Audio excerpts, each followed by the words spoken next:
Bismillahirrahmanirrahim. Bismillahirrahmanirrahim. Assalamualaikum warahmatullahi wabarakatuh. Salam sejahtera untuk kita semua. Salam Om Swastiastu, Namo Buddhaya, salam kebajikan. Saya Opin Winara dari Universitas Pendidikan Mandalika Mataram, Prodi Teknologi Pendidikan dengan NIM 22161022. Saya di sini ingin memenuhi tugas perkuliahan dari mata kuliah Sistem Komunikasi Pendidikan dengan dosen pengampu Bapak Zinuran MPD yang terhormat. Selanjutnya di sini saya akan menjelaskan tentang bahasa tubuh dasar. Yang pertama-tama kepala. Materi kepala dibagi menjadi 3. Yang pertama, sesuaikan kata yang keluar dengan anggukan atau gelengan kepala untuk membuat lawan bicara merasa nyaman. Gerakan kepala yang sesuai dengan kata adalah penting. Yang kedua, mengangguk jangan terlalu cepat. Coba Anda perhatikan seseorang dengan jabatan tinggi. Biasanya mengangguk dengan pelan dan yakin. Ini makin menunjukkan wibawa seseorang. Yang ketiga, mengangguk ke atas dulu baru ke bawah. Sebuah riset mengatakan kalau ingin terlihat percaya diri, mulailah mengangguk dari atas baru ke bawah. Selanjutnya ada wajah. Materi wajah di sini dibagi menjadi 5. Yang pertama, lakukan kontak mata dengan lawan bicara. Kontak mata yang efektif dalam 1 atau 3 dari total waktu bicara. Misalnya, Anda bicara selama 30 menit, maka 10 menit di antara lakukan kontak mata. Di era telepon genggam seperti sekarang, makin sulit orang untuk terbiasa melihat mata lawan bicara. Jadi pastikan Anda memaksakan diri untuk nyaman melakukan kontak mata. Jangan berkali-kali melirik ke gawai saat bicara. Kalau tidak dimatikan, buatlah gawai dalam kondisi hening atau silent mode. Letakkan dalam keadaan terbalik sehingga kalau ada pesan masuk tidak mengganggu. Yang kedua, kalau merasa kurang nyaman melihat mata lawan bicara, Anda bisa melihat alis atau hidungnya. Apabila jarak antara Anda dan lawan bicara cukup jauh, tidak akan terlalu terlihat bahwa Anda sedang menghindari tatapan mata, tapi kalau dalam jarak dekat, lawan bicara akan merasa aneh kalau Anda memperhatikan hidung, bukan matanya. Jadi, ya memang harus dibiasakan berani untuk melakukan kontak mata. Yang ketiga, kedip mata. Orang yang sedang menyimak, matanya akan berkedip secara berkali-kali sekitar 10-12 kali per menit. Ini menandakan informasi yang dia terima tersalurkan sampai ke otak. Jadi, kalau Anda sedang bicara tapi mata lawan bicara Anda tidak berkedip, ini artinya dia ada di depan Anda tapi pikirannya di tempat lain alias bengong. Apa yang harus dilakukan saat lawan bicara bengong? Berikan pertanyaan atau sebut namanya. Ini akan membuatnya sadar dan kembali memperhatikan, tapi bukan berarti yang Anda banyak berkedip juga baik, karena orang yang mengedipkan mata lebih banyak dari rata-rata biasanya diakibatkan stres atau tidak nyaman, biasa juga karena kelilipan atau iritasi mata, jadi jangan cepat menyimpulkannya. Keempat, mata membesar vs mata mengecil. Ada 3 bagian. Yang pertama, sudah umum diketahui bahwa apabila kita menyukai apa yang dilihat, maka pupil mata kita akan membesar. Contohnya, seseorang yang sedang naksir akan lebih besar pupil matanya saat bertemu orang yang dia taksir. Jadi bukan besarkan mata dan tunjukkan ketertarikan saat bicara, supaya lawan bicara Anda merasa lebih dihargai. Yang kedua, sementara mata yang mengecil atau menyipit menunjukkan kalau Anda kurang menyukai apa yang dilihat. Hindari mengecilkan mata saat bertemu seseorang. Yang ketiga, terkadang karena sedang fokus melihat gawai atau di depan komputer, saat ada orang datang menemui, mata Anda masih menyipit dan wajah masih tegang. Ini sering diartikan oleh lawan bicara kalau Anda merasa terganggu atau marah. Segera sadari dan rilekskan wajah, bukan mata lebih lebar seperti senang bertemu seseorang yang Anda tunggu. Yang kelima, senyum. Senyum itu ada 3 bagian, ada 3 materi.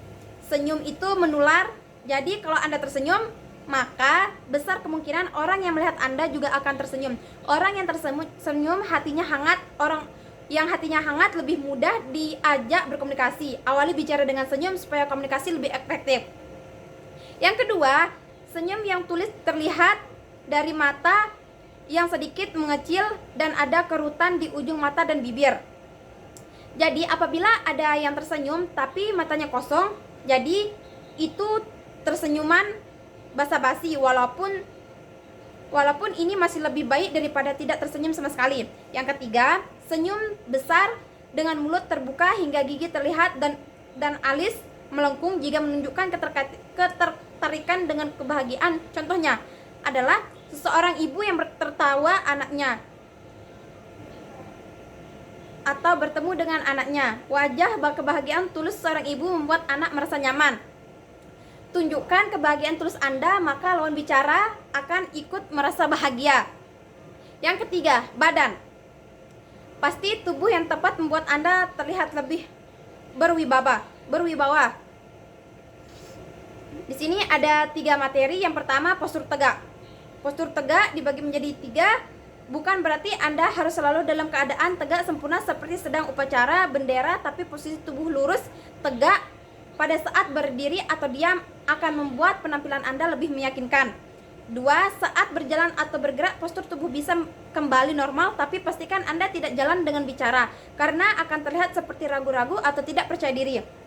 Terakhir, berdirilah dengan 2 kaki, jangan berdiri dengan posisi badan membebani 1 kaki, karena akan membuat Anda terlihat malas-malasan. Kedua, terbuka. Kalau tidak perlu, jangan bicara di balik podium atau meja, apalagi kursi. Objek yang mengalami Anda dengan lawan bicara akan terlihat seperti pembatas, sehingga pendekatan akan berkurang. Seperti ingat, pembicara yang hebat adalah yang membuat lawan bicara atau audiens merasa dekat. Yang ketiga, badan. Badan di sini dibagi menjadi 3 materi. Yang pertama, postur tegak. Postur tegak ada 3 materi. Pertama, bukan berarti Anda harus selalu dalam keadaan tegak sempurna seperti sedang upacara bendera, tapi posisi tubuh lurus tegak pada saat berdiri atau diam akan membuat penampilan Anda lebih meyakinkan. Yang kedua, saat berjalan atau bergerak, postur tubuh bisa kembali normal, tapi pastikan Anda tidak jalan dengan menundukkan atau membungkuk saat bicara, karena akan terlihat seperti ragu-ragu atau tidak percaya diri.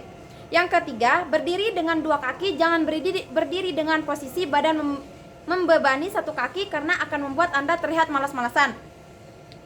2. Terbuka. Terbuka dibagi menjadi 2 materi. Pertama, kalau tidak perlu, jangan bicara di balik podium atau meja, apalagi kursi. Objek yang menghalangi Anda dengan lawan bicara akan terlihat seperti membatas, hingga kedekatan akan berkurang. Ingat, pembicara yang hebat adalah yang membuat lawan bicara atau audiens merasa dekat. Kedua, jangan bicara sambil menutup badan dengan tangan terlipat, tas, map, laptop, atau benda lain di bagian depan badan. Ini juga memberikan jarak antara Anda dengan lawan bicara. Yang ketiga, perut. Perut ada 2 materi. Yang pertama, arahkan badan, khususnya bagian perut, pusar ke orang yang sedang Anda ajak bicara atau orang terpenting di antara audiens.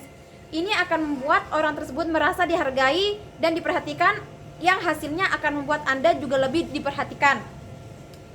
Kedua, selama bicara juga usahakan perut Anda serata mungkin, terutama yang perutnya sudah mulai terlapis lemak. Ini akan membuat penampilan Anda lebih menarik. Yang keempat, tangan. Tangan adalah salah satu unsur paling penting dalam bahasa tubuh saat bicara, karena penggunaan tangan bisa membuat Anda terlihat lebih santai sekaligus memberi efek penegasan dalam bicara. Alan Pace, seorang ahli bahasa saat bicara di TED Talks, membagi penggunaan telapak tangan menjadi 3 bagian. Telapak tangan menghadap ke atas kalau Anda ingin bicara dengan lebih santun dan hormat. Telapak tangan menghadap ke bawah kalau Anda ingin terlihat lebih dominan dan berkuasa. Menunjukkan dengan telunjuk atau Anda ingin menyuruh atau memerintah dengan cepat, di mana lawan bicara akan langsung melihat yang Anda tunjuk. Hati-hati bicara menggunakan tangan yang menunjuk, karena ada beberapa orang yang tidak nyaman dan ada kebudayaan yang menganggap ini kurang sopan. Selain itu, masih ada gerak-gerakan tangan lain yang juga memberikan efek.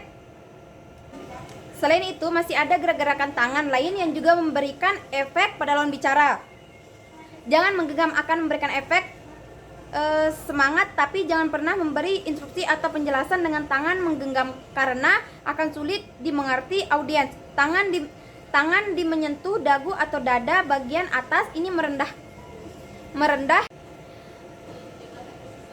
Tangan menyentuh dagu atau dada bagian atas menandakan kehangatan dan kasih sayang yang akan membuat lawan bicara merasa dihormati dan nyaman. Telapak tangan bergerak seperti memotong udara. Lashing ini memberi akan penekatan pada kalimat yang diucapkan, tapi kalau terlalu sering digunakan malah akan mengganggu gunakan bila perlu saja. Ujung-ujung jari menyatu, jangan menyadap ke atas dan terlihat seperti huruf A. Ini adalah tanda rasa percaya diri yang sangat tinggi, bahkan bisa terlihat mengintimidasi. Ini juga perlu hati-hati menggunakan, jangan sampai Anda malah terlihat sombong dan tidak sopan. Jangan tolak pinggang, gunakan untuk memancing rasa percaya diri, tapi jangan melakukan di depan audiens apabila lawan bicara. Saat diam, posisi tangan Anda juga harus diatur. Jangan hanya lurus ke bawah seperti sedang posisi sempurna upacara bendera. Umumnya genggam kedua telapak tangan dan letakkan di atas perut, di bawah dada atau sekitar pusar. Tapi jangan terpaku hanya pada di bawah dada atau sekitar pusar.